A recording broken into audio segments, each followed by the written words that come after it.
Welcome to the Retro 21 Studios podcast. I'm your host, M Squared. Hi, Ian. Hi, Mo. How are you today? Hey, I'm doing good. Awesome. Really excited about this podcast and just to hear what Adaviv is up to these days. Ian, you and I spoke last week and we talked about ag tech and some of the cool applications of artificial intelligence. You guys have some papers out there, just a lot of exciting stuff. So let me turn it over to you for quick introductions, tell a little bit about yourselves, and we could move on from there. Sure, sounds great. Thank you, and thanks for having us on. We're excited to tell you about what we're doing and how we view like the broader agriculture technology picture and how we think, for example, AI is going to change the landscape, hopefully for the better, and help farms be more sustainable, more productive. So that's definitely our end goal. We're an ag tech company out of Boston, spun off MIT a few years ago. Myself and Mo are two of the three co-founders.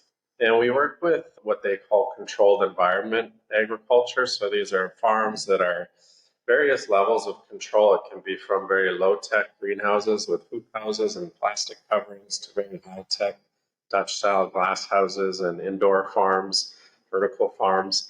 Any farming where you can, as the name says, control the environment to some degree. That gives farmers, it gives us as a technology provider the ability to control more inputs more precisely and have better outputs with the crops. And that's what we help them do. We use a set of AI technologies and a software platform that we've built called Lean Cultivation. And we help, as the name suggests, help those farm operators be leaner in their cultivation practices and operations. And that falls into two main categories. One is inputs and labor. So it's a very complex thing. It's a very complex manufacturing system in these farms. It's biological growing things. So it's very hard to manage the inputs and to manage costs and to manage labor. It's one of agriculture's biggest pain points. And we help them understand how to allocate the labor, how to allocate resources effectively, and reduce their cost per pound of production. That's our end goal, help growers reduce cost per pound. Awesome. The other second area, the last thing that I'll say is we help them understand their plants better. So use computer vision, AI tools that we're developing to help understand when the plants are stressed and help them respond very rapidly to reduce yield losses to pest disease and stresses, which can come from equipment failure in the environment as well. So that's what we do, help growers optimize cost per pound with lean cultivation and AI. And my name is Ian, and I'm the CEO and co-founder of Adaviv, and this is one of my co-founders, Mo. I'm a biologist by background. I'll let Mo introduce himself. Yeah, I studied physics, but I ended up doing AI after graduating, and I moved to Boston. I studied in Vancouver and moved to Boston in 2015. And that's where I met Ian at a lab at MIT. And the lab was very multidisciplinary. Ian was coming from the biology, environmental science background. I was coming with my physics degree. And I think it created this incubation kind of like environment for us to discuss and come up with this idea of trying to use our expertise to help agriculture. I'm going to go back to the basics. Adaviv, how did you guys come up with the name? Yeah, that's a good question, and it has a story there too. When we met back at MIT, we actually, as Mo was saying, we were working on various projects in the lab, a lot around like how AI can optimize networks, can optimize the dynamics of different systems in cities and energy systems.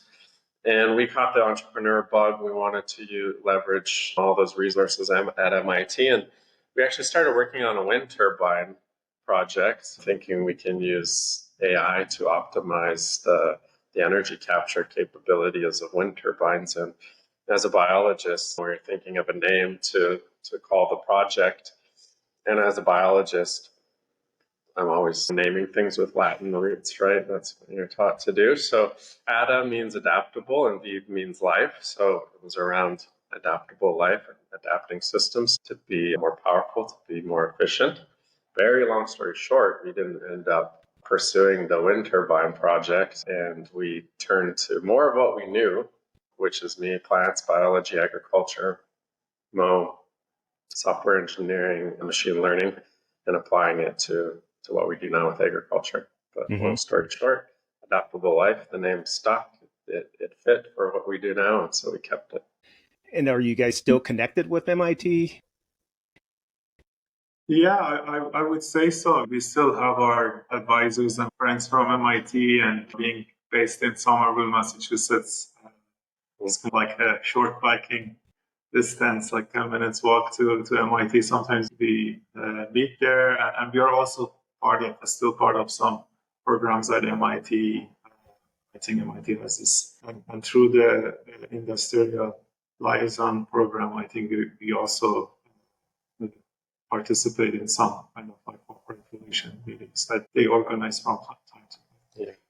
Yeah, coincidentally, we were just featured on the landing page of the Startup Exchange website of MIT, and so if people want to find out more about what we do in that program, they can check it out there. By default, you guys are doing groundbreaking research in ag tech, and obviously that would extend to academia as well as corporate America. You mentioned optimization of crops, higher yields, and talk a little bit about how that translates to lower costs for consumers. Yeah, that's a good downstream connection. We would hope that as we help make growers more efficient and increase their margins, that gets passed on to the end consumer as well. And that's a big topic to explore on its own, but farming is a relatively low margin industry, and a lot of the profits that are captured at the end of the supply chain are captured by the retailers. So our focus is to help those farmers at the upstream make more money, because even if you're buying like high priced organic or you're buying commodity priced corn, the farmers are often making the same amount. It's because their margins are thin and their production costs are very high. Like labor is like one of their highest costs. Anywhere 30 up to 60% of the production costs can be labor in these farms. And then inputs and energy are high costs as well. So we're helping them through dynamic planning and advanced planning solutions, which AI can really help with, allocate their resources better, increase productivity by democratizing data in the growers working in the field so that everybody can be a part of identifying issues in the crop, communicating which tasks need to be done, where they are in different tasks, and bringing that visibility up to the managers. By doing so, we create these really efficient standard operating procedures where everybody can really operate at the highest, same level. So the end result is productivity increases, and the farms can do more with less inputs and less labor. So that's one big area that we help in. And I know that kind of didn't touch on the consumer piece, but again, our focus is really on the upstream, helping the farmers be more profitable, and hopefully it gets passed down into the end consumer as well. Yeah, that was helpful. You talked about the democratization of data, this standardized processes and information. When you think of agriculture as old as people, right? But there's a lot of knowledge gained over the years. And in our conversation last week, I think we talked about how that data is somewhat tribal right now and it's inconsistent. And so your goal is to bring some level of consistency to that for the greater benefit. Yeah, 100%. I'll maybe let Mo touch on how that converges with data and AI and software, but that's both an opportunity and a challenge for us. Is that a lot of that knowledge of how to grow crops well is in maybe one person's head in that farm, and now these growers, these managers have to manage multiple people, multiple farms. So how do you spread that knowledge out? I think what we're building is one tool for them to do that, but maybe you can talk about how that kind of growing knowledge translates into. Yeah, I think it's sometimes going into the farms and seeing that still some farms rely on very informal ways of collecting data, even though farming originally, I think, created some original statistics was inspired based on farming, but I think there is over time this gap got widened with technology use in farming. There is really high tech like use of the technology in the lab setting, in an R&D setting in farming, big corporations that do phenotyping. But in actual practice of farming, I think there is still a lot of gap in how certain cultivars behave, different environments, even with labor, like tasks like de-leafing across different type of strains. The farmers is still kind of a struggle with really understanding how different, because of lack of data.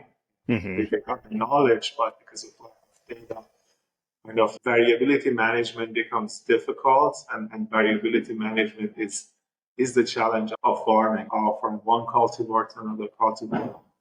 Labor, the speed in executing tasks vary, how the output of like the response of efficacy of certain treatment differs from one cultivar to cultivar. So what we do, we try to democratize that standardized like data collection through the simple kind of like software, and also I think more advanced version of it is our crop scanning system, which we call ScoutPod. But even with the software, you can still benefit from closing the gap on the data side, so that you enable all these kind of analytics that help with the variability management. Mo, what was the name of that application again that scans the crops? We call it a ScoutBot. So it's basically a machine that we bring into the farm. We have a ground-based version of it, which we call Mantis. And we also have an aerial like cable cam system that we have kind of like we have a pending patent application for it. These two different solutions are called Adaviv ScoutBots, fall under that category, and help with scanning crop, identifying sources of like pests. So based on that variability that you described earlier, so do you, in order to gather the baseline, I guess it's baseline data, correct me if I'm wrong, but in order to do that, do you have to have some sort of clinical type setting where you have crops or environments that are fairly controlled, right? You have certain constraints where you could get the data, you're comparing apples to apples, and then through the application of AI, you extend from that. Am I in the right path there?